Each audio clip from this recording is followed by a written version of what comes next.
Hello, my name is Daria Goodall, and today we will be talking about the Kennedy versus Louisiana court case today. And I just wanted to say that this case, the date of this case was all came together March 2nd, 1998. Basic information about this case: the two sides are arguing if Kennedy should get the death penalty or either just a little bit of jail time, maybe 7, 8 years in jail, for raping his 8-year-old stepdaughter. So the main issue being argued here is basically saying, oh, he'll be fine. Um, he don't need the death penalty. He doesn't need the death penalty. Just give him basically a couple of years in jail for at least pleading guilty, because he basically wanted a plea deal instead of the death penalty.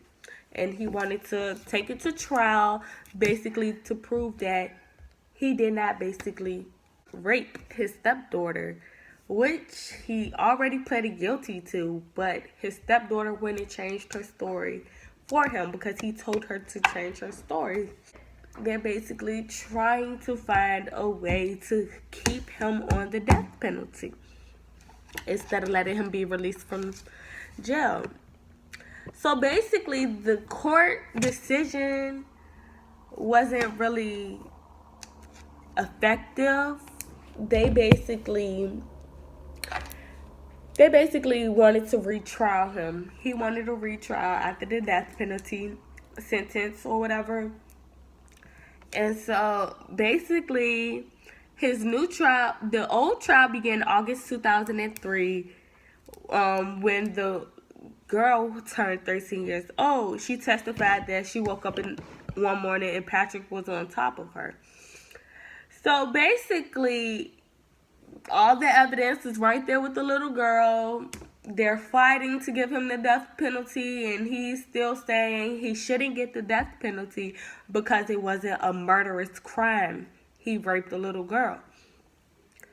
Meanwhile, the law states that raping someone under 12 years old, you get the death penalty. So the district attorney was being tested by Kennedy's lawyers, an offense team basically. And the laws that it impacted was the 8th Amendment, because of the fact children are a class that needs special protection. The state court reasoned the rape of a child is unique in terms of harm and inflicts upon the victim in our society. So rape is basically a serious thing. You cannot joke about stuff like that or either play with the person who did it, because it's like, once a monster, always a monster.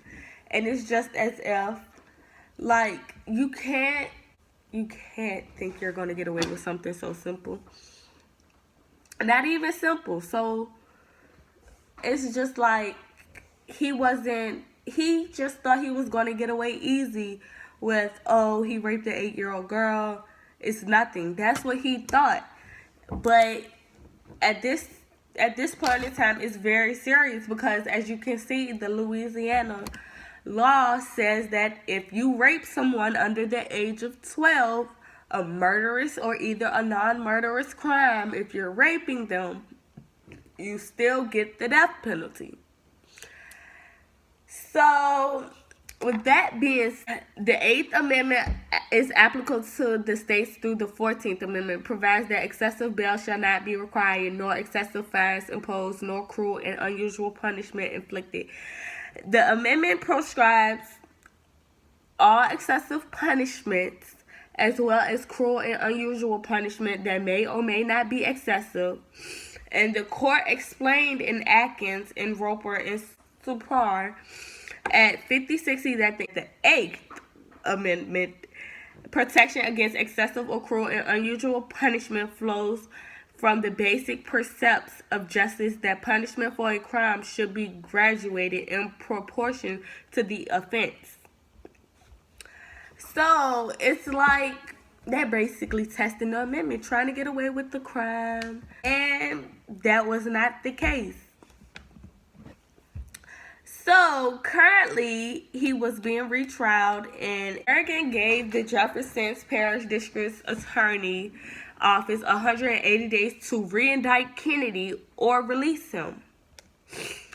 So with that being said, they either indicted him on the same charges as they did before, or either just let him go, release off the time that he has served from 1998 to 2013. And I'm going to provide actual evidence, his mugshot, also the child statement and Kennedy's statement, and evidence of what he was doing that morning,